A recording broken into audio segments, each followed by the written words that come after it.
Welcome back to my channel. Kali ini Puja akan menceritakan kisah Abu Dujanah yang membuat Rasulullah menangis. Pada zaman kenabian Rasulullah, ada salah seorang sahabat Rasulullah SAW bernama Abu Dujanah. Ia seorang sahabat yang seketika selesai sholat, selalu langsung pulang dengan tidak membaca doa.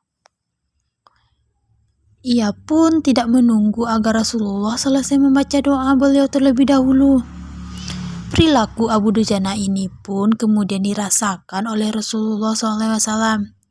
Sehingga pada suatu saat beliau bertanya kepada Abu Dujanah tersebut, "Apa yang menyebabkan engkau berperilaku demikian, wahai Abu Dujanah?" kata Rasulullah.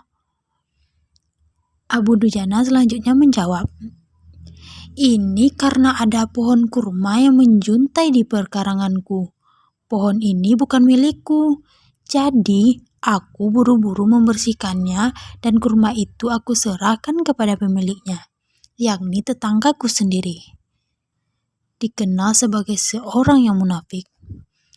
Aku melakukannya tanpa sedikit pun diberi dan mengharapkan imbalan.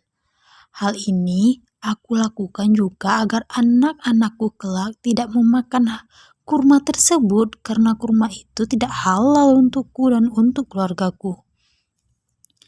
Tetapi suatu ketika aku jumpai anakku sudah lebih dahulu bangun dan kulihat dia tengah memakan kurma tersebut. Oleh karena itu aku datangi anakku dan lekas aku memasukkan tanganku agar bisa mengeluarkan kurma tersebut dari mulutnya. Namun saking kencangnya anakku menangis berlinangan air mata. Begitulah ya Rasulullah, jelas Abu Dujanah." Mendengar kisah itu, Rasulullah SAW seketika menangis dan kemudian beliau memanggil tokoh munafik tersebut. Kepada dia Rasulullah berkata, "Maukah engkau jika aku minta kau menjual pohon kurma yang kau miliki itu? Aku akan membelinya dengan 10 kali lipat dari harga pohon kurma itu. Pohonnya terbuat dari batu zamrud berwarna biru, disirami dengan emas merah, tangkainya dari mutiara putih.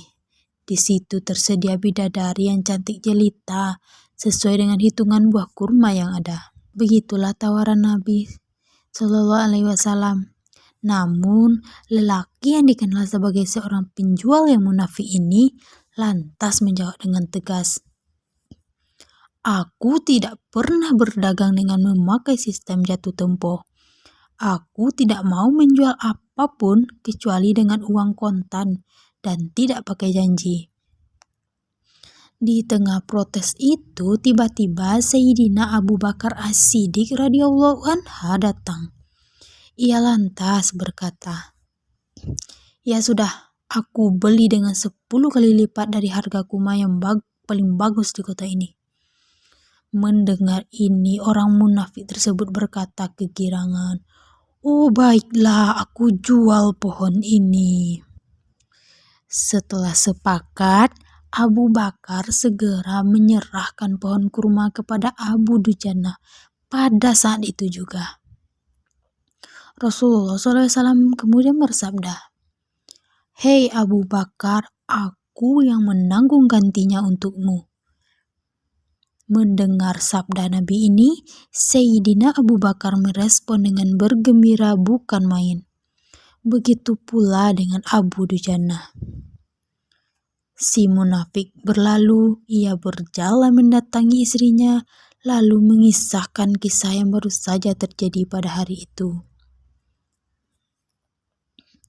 "Aku telah mendapat untung banyak hari ini. Aku mendapat 10 pohon kurma yang lebih bagus. Padahal kurma yang aku jual itu tidaklah berpindah dan masih tetap di perkarangan rumahku. Aku tetap akan memakannya lebih dahulu. Lalu buah-buahnya pun tidak akan pernah aku berikan kepada tetangga kita itu sedikit pun." Pada malam harinya, saat si munafik tidur, terjadilah peristiwa yang tak terduga. Pohon kurma yang berada di perkarangan rumah si munafik itu tiba-tiba berpindah posisi. Pohon kurma itu kini berdiri di atas tanah milik Abu Dujana. Seolah-olah tak pernah sekalipun tampak pohon tersebut tumbuh di atas tanah si munafik dan berpindah dengan bantuan tangan manusia ke perkarangan Abu Dujana. Tempat asal pohon itu tumbuh diketahui rata dengan tanah, seperti tanah rata yang normal. Saat terbangun pagi harinya, si munafik keheranan. Ia tidak menyangka hal tersebut terjadi pada hari itu.